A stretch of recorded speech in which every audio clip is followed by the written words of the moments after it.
What happens when a prince walks onto live television thinking he's untouchable, only to have a respected journalist ask him the questions America actually wants answered? In just 37 seconds, one comment would unravel everything, turning a routine morning interview into the most shocking celebrity meltdown ever caught on camera. But before we get into this absolutely wild story, make sure you hit that subscribe button right now, because we are pulling back the curtain on royalty's dark side. We're exposing entitled celebrities and their shocking behavior the cameras never showed you. We've got the raw footage they don't want you to see, and you won't want to miss a single reveal. And stick around to the end to comment your thoughts on this outrageous behavior, because what you're about to hear is going to blow your mind. So there's Prince Harry, walking onto the Good Morning America set like he owns the place. The studio lights are bright, the cameras are rolling, and millions of Americans are watching from their homes. George Stephanopoulos, one of the most respected journalists in the country, is sitting there with his notes, ready to do what he does best: ask the real questions. George stands up, shakes Harry's hand, and you can already feel something is off. Harry's got this look on his face, not friendly, not warm, just this expression that says he's only there because someone told him he had to be. They sit down. George smiles at the camera and says, "We're here this morning with Prince Harry. Thank you so much for joining us." Harry barely nods. Just a tiny movement of his head. No smile, no thank you back, nothing. George continues, being the professional he always is. "Let's start with something everyone wants to know. You've spoken a lot about wanting privacy, but you've also been very public with interviews, documentaries, and your book. Can you help us understand that?" Now, this is a fair question. A really fair question. It's what everyone watching at home is thinking. But Harry? He doesn't like it. You can see his jaw tighten, his eyes narrow just a little bit. Harry leans back in his chair and says, "I think that's a bit of a mischaracterization, George. We've been very clear about our boundaries." George nods, still calm, still professional. "Of course, but you've done multiple tell-all interviews. You've shared very private family details. Some people are confused about where the line is. And this is where things start to shift." Harry's whole body language changes. He sits forward, and his voice gets sharper. "Some people? Or the media? Because the media has been twisting everything we say from day one." George doesn't back down. He's been doing this for decades. He knows how to handle difficult interviews. "I'm just asking the questions that our viewers want answered. Can you understand why people might see a contradiction?" Harry actually laughs, but it's not a real laugh. It's that bitter, sarcastic kind of laugh that makes everyone uncomfortable. A contradiction? That's rich, coming from someone who works for a network that profits from invading people's privacy every single day. The studio goes quiet. You can feel the tension through the screen. George's face stays calm, but you can see something flash in his eyes.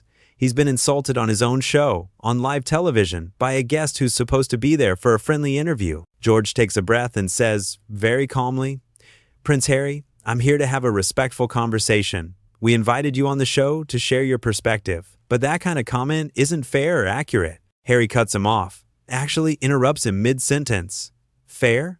You want to talk about fair? Nothing about the way my family and I have been treated has been fair. You people sit here in your safe little studios and judge us without knowing anything. You people." He actually said you people, like George and everyone watching are somehow beneath him, like they're not worthy of questioning a prince. George keeps his composure.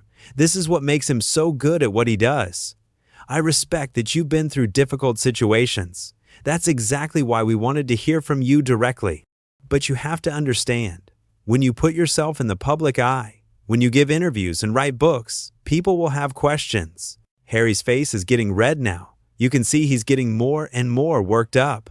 "Questions? These aren't questions, George. This is an interrogation. You're treating me like I'm some kind of criminal instead of someone who's trying to protect his family." George shakes his head slowly. "I'm asking you the same questions I would ask anyone in your position. That's my job. And with all due respect, you agreed to come on this show knowing we'd have a conversation." "A conversation?" Harry's voice is getting louder. People in the studio are glancing at each other. The producers are probably panicking in the control room.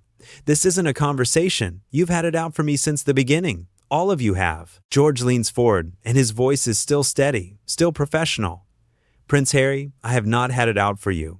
I've covered your story fairly, but I'm not going to sit here and be accused of something I haven't done. Let's refocus. Can we talk about your charity work? The positive things you're doing?" But Harry's not interested in refocusing. He's on a roll now, and he can't stop himself. My charity work? Oh, so now you want to talk about the good stuff? After you've already tried to make me look bad? That's how you people operate. Tear someone down and then pretend to care. There it is again. You people. Like he's talking to someone so far below him that they're barely worth his time. George's patience is running thin now. You can hear it in his voice, even though he's still being professional. Prince Harry, I've been nothing but respectful to you since you sat down. I've asked fair questions. If you're not comfortable answering them, that's fine. But don't attack me for doing my job. Harry stands up, actually stands up in the middle of the interview. Your job? Your job is to twist people's words and sell stories. That's what all of you do. You destroy lives for ratings. The camera operators don't know where to point their cameras. George is still sitting, looking up at Harry, and his face shows this mix of shock and disappointment. Not anger, just disappointment that it's come to this. George says very quietly, I think you should sit down. We can take a break if you need one. I don't need a break, Harry snaps. I need to be treated with basic respect, something you clearly don't understand. George stands up now too. He's taller than you'd think, and he looks Harry right in the eye. I have given you nothing but respect. You came onto my show, and I welcomed you. I asked you questions that millions of people want answers to, and you've insulted me, insulted my network, and insulted our viewers. That's not okay. Harry takes a step closer. His finger is pointing at George now. Don't you dare lecture me about what's okay. You don't know what I've been through. You don't know what it's like to have the whole world watching your every move, judging you, lying about you. George doesn't back away. He just stands there, calm as ever. You're right. I don't know exactly what that's like. But I do know that right now, you're on live television, speaking to millions of people, and you're being incredibly disrespectful to someone who's only trying to do his job. Do your job? Harry's practically yelling now. Your job is to kiss up to celebrities and make them look good. Well, I'm not going to play that game. I'm not going to sit here and smile and pretend everything's fine when you're attacking me. George shakes his head. I'm not attacking you. I'm asking you questions. There's a difference. And if you can't see that, then maybe you shouldn't be giving interviews at all. That does it. That absolutely does it. Harry's face goes from red to almost purple. How dare you? How dare you tell me what I should or shouldn't do? Do you know who I am? And there it is. The moment everyone knew was coming. Do you know who I am? The most entitled, out-of-touch thing anyone can say. The thing that proves everything George has been trying to get at. George just looks at him. Doesn't say anything for a few seconds. Just looks at him with this expression that says everything. Then, very calmly, very quietly, George says, Yes, I know exactly who you are. The silence that follows is deafening. Harry's standing there, breathing hard, finger still pointed at George. George is just standing there, completely calm, completely in control. Finally, George says, I think this interview is over. Harry's eyes go wide. You're ending the interview? I'm the one who should be walking out. Then walk out, George says simply. The door's right there. But Harry doesn't move. He just stands there, like he can't believe George isn't backing down. Like he expected George to apologize, to beg him to stay. George turns to the camera. We're going to take a quick break. When we come back, we'll have the weather. Don't you turn away from me, Harry says, his voice shaking now. We're not done here. George turns back. Yes, we are. You came on my show. You insulted me. You insulted my colleagues. And you've been nothing but hostile. I gave you every opportunity to have a real conversation, and you chose to attack instead. So yes, we're done. A producer runs onto the set. A woman with a headset, looking absolutely terrified. She touches Harry's arm and says something quiet that the microphones don't pick up. Harry yanks his arm away. Don't touch me. The producer steps back, hands up, looking at George for help. George says to the producer, Please escort our guest out. Escort me out? Harry's voice cracks. You're kicking me off the show? You kicked yourself off, George says, the moment you started being disrespectful. I don't care who you are. I don't care what title you have. On this show, we treat people with respect, and we expect the same in return. You couldn't do that. Harry looks around the studio. Everyone's staring at him. Camera operators, producers, makeup artists, everyone. And you can see it dawn on him. He's made a huge mistake. He's shown everyone exactly who he is. This is unbelievable, Harry mutters. Absolutely unbelievable. What's unbelievable, George says, his voice still calm but with an edge now, is that you thought you could come on national television, insult everyone around you, and face no consequences. Harry points at George one more time. "You'll regret this. You have no idea what you've just done." George doesn't even blink. "Is that a threat?" Harry's mouth opens, then closes. He realizes how that sounded. "It's not a threat. It's a fact. You've just made a very big mistake." "The only mistake I made," George says, "was thinking we could have a civil conversation. Now, I'm going to ask you one more time. Please leave the set." The producer touches Harry's arm again, more gently this time. "Sir, please, this way." Harry looks at her, then at George, then at all the cameras pointed at him.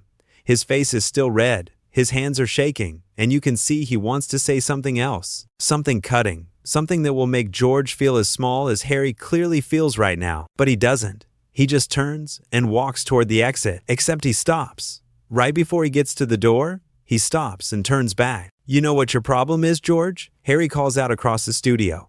"You've forgotten what it means to be human. You've spent so long playing the tough journalist that you've lost your empathy." George doesn't respond right away. He just watches Harry, waiting. Then George says, "My problem isn't empathy. I have plenty of that.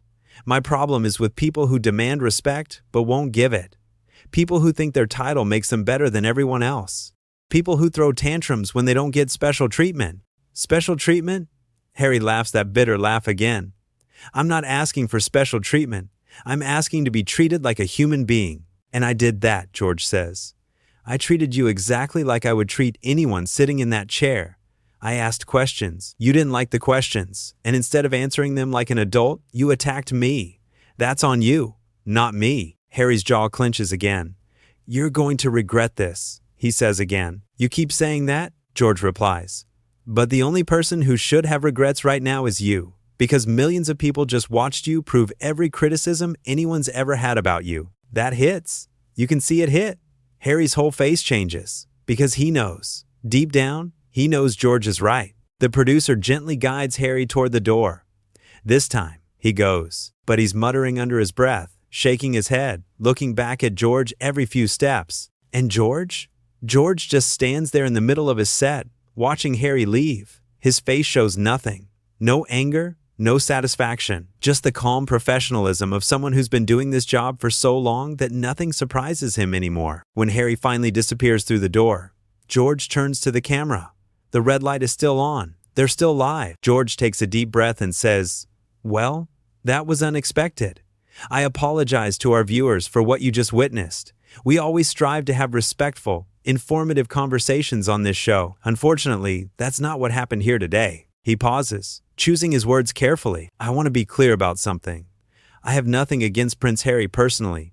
I think he's been through things that most of us can't imagine. But that doesn't excuse the behavior you just saw. Everyone deserves respect. Our crew, our viewers, and yes, our hosts. When someone comes on this show and can't extend that basic courtesy, regardless of who they are, we have to draw a line." Another pause. You can see the emotion in George's eyes now. Not anger, sadness, maybe disappointment. "We invited Prince Harry here to have an honest conversation, to let him share his side of things. And I genuinely wanted to hear what he had to say. But you can't have a conversation with someone who sees every question as an attack. You can't find common ground with someone who thinks they're above being questioned." George looks directly into the camera now, talking right to everyone watching at home. "I've been doing this job for a long time. I've interviewed presidents, world leaders, celebrities, criminals, and I've learned that you can tell a lot about a person by how they handle tough questions. The good ones, the genuine ones, they engage. They explain. They help you understand their perspective, even when they don't like the question. The others, they attack, they deflect, they make it personal." He lets that sit for a moment. "I'll let you decide which category today's guest fell into." Someone off camera calls out that they need to go to commercial. George nods. "When we come back," he says to the camera, "we'll continue with our scheduled programming. Thank you for your patience, and thank you for watching Good Morning America." The camera's cut. The red lights go off, and George sits back down in his chair, letting out a long breath. A crew member approaches him. "Are you okay?" George nods. "I'm fine. Is he gone?" "Security walked him out. He's off the property." "Good." George runs a hand through his hair. "Make sure we have all that footage saved, every angle." "Already done," the crew member says. Because here's the thing. George knew. Even in the moment, even while it was happening, George knew this was going to be huge. He knew people would talk about this for days, weeks, maybe longer. He knew Harry had just made one of the biggest mistakes of his public life. And George? George handled it perfectly. He stayed calm. He stayed professional. He drew clear boundaries. He didn't yell, didn't insult, didn't stoop to Harry's level. He just stood his ground and let Harry show everyone exactly who he is. That's what makes George the good guy in this story. Not because he's perfect, not because he never makes mistakes, but because when someone tried to bully him on his own show, in front of millions of people, he refused to be bullied. He refused to back down, and he did it all while maintaining his dignity and his professionalism. Meanwhile, Harry showed everyone what happens when privilege meets accountability and doesn't like it. He showed what happens when someone who's used to people treating him special gets treated like everyone else. He showed what happens when entitlement runs headfirst into reality. The thing is, George gave Harry so many chances, so many opportunities to reset, to have an actual conversation. Every time Harry attacked, George stayed calm and tried to redirect. He asked about charity work. He offered breaks. He tried everything he could to salvage the interview. But Harry didn't want to be salvaged. Harry wanted to be right. He wanted George to apologize for daring to ask questions. He wanted special treatment. And when he didn't get it, he couldn't handle it. Think about what Harry actually said during that interview. He accused George of attacking him when all George did was ask normal questions.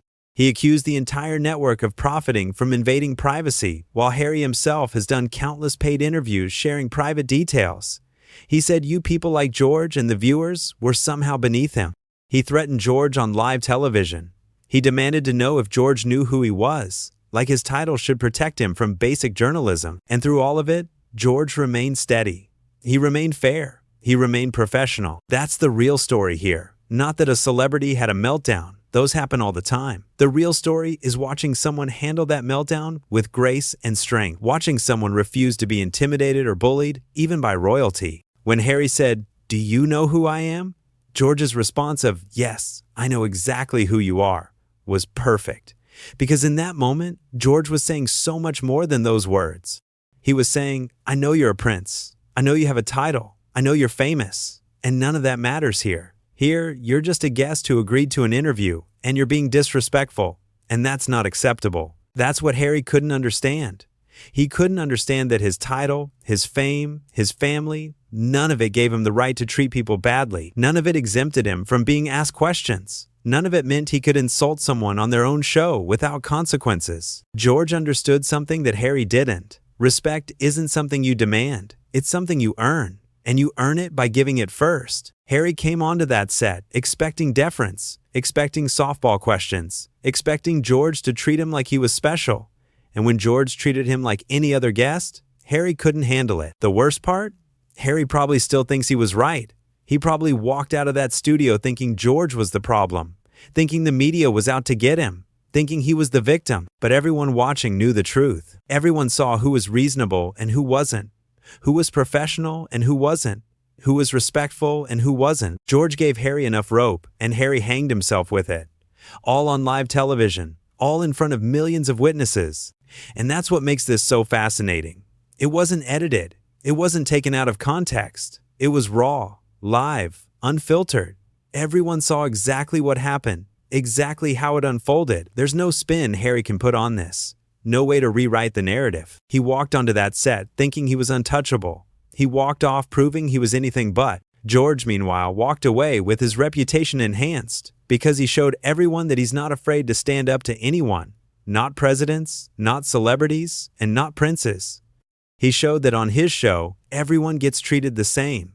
Everyone gets asked tough questions, and everyone is expected to behave with basic decency. That's journalism. Real journalism. Not the fawning celebrity worship kind. The kind that holds people accountable, asks uncomfortable questions, and doesn't back down when things get difficult. Harry wanted a platform. George gave him one. And Harry used it to show everyone exactly who he is. The saddest part? It didn't have to go this way. If Harry had just taken a breath, if he'd just answered the questions thoughtfully, if he'd shown even a fraction of the composure George showed, this could have been a positive interview. He could have explained his perspective. He could have won people over. He could have shown growth and maturity. Instead, he showed entitlement. He showed that when challenged, even gently, he lashes out. He showed that he sees himself as above normal rules and normal courtesy. And George? George showed why he's been trusted by millions of viewers for decades. He showed why he's respected in journalism. He showed why, when things go wrong, he's the person you want in that chair. Because he doesn't panic. He doesn't retaliate. He just calmly, firmly, professionally handles the situation and moves on. That studio went silent when Harry started yelling. You could feel everyone holding their breath, waiting to see what George would do. Would he yell back? Would he get security immediately? Would he end it right there? Instead, George gave Harry chance after chance. He tried to de-escalate. He tried to redirect. He only ended the interview when it became absolutely clear that Harry had no interest in having an actual conversation. And even then, George did it with class. He didn't humiliate Harry. He didn't mock him. He just calmly said the interview was over and suggested Harry leave. It was Harry who kept pushing. Harry who kept threatening. Harry who kept trying to get the last word. George, just let him go. Because George understood something important. Sometimes the best response is no response. Sometimes you just let people show who they are and get out of the way. And boy, did Harry show who he is? This is the kind of moment that defines people. Not the planned moments, not the scripted ones, but the moments when things go wrong and you see how someone really reacts. George's reaction? Calm, professional, firm, but fair. Harry's reaction? Entitled, aggressive, disrespectful. Those reactions tell you everything you need to know about both men. George has nothing to apologize for, nothing to regret. He did his job. He did it well. And when a guest became abusive, he ended it. That's exactly what he should have done. Harry, on the other hand, has a lot to think about because this interview is going to follow him. People are going to remember this, and not in a good way. They're going to remember the finger pointing, the yelling, the threats, the "do you know who I am?" They're going to remember how he treated someone who was just trying to do their job. And they're going to compare it to how George handled himself with dignity, with professionalism, with respect. That comparison isn't going to be flattering for Harry. This is what happens when entitlement meets reality. When someone who's used to special treatment gets treated normally and can't handle it. When privilege gets checked and doesn't like it. George didn't check Harry's privilege out of spite or anger. He checked it because it was the right thing to do, because everyone deserves to be treated with respect. And that includes journalists doing their jobs. Harry came on that show thinking his title would protect him, that his fame would shield him, that George would be afraid to push back. He was wrong on all counts. And now millions of people have seen exactly what happens when Prince Harry doesn't get his way. When he's asked questions he doesn't want to answer. When he's held to the same standards as everyone else. He throws a tantrum. He attacks. He threatens. He reveals exactly who he is beneath the title and the charm. And George just does his job. Calmly, professionally, effectively. That's the real story here. That's what people are going to remember. Not that a prince had a meltdown, but that a journalist stood his ground and refused to be bullied. That's powerful. That's important. That's everything journalism should be. And that's why when this interview is talked about for years to come, George is going to be remembered as the hero, the person who did the right thing, the person who stood up for himself and his profession. And Harry's going to be remembered for this moment, this one moment where he let his true colors show, where he proved all his critics right, where he showed that underneath all the talk about empathy and kindness and mental health, he's just another entitled celebrity who thinks the rules don't apply to him. George gave him every opportunity to prove otherwise, every chance to show growth, maturity, self-awareness. Harry chose differently, and that choice is going to haunt him.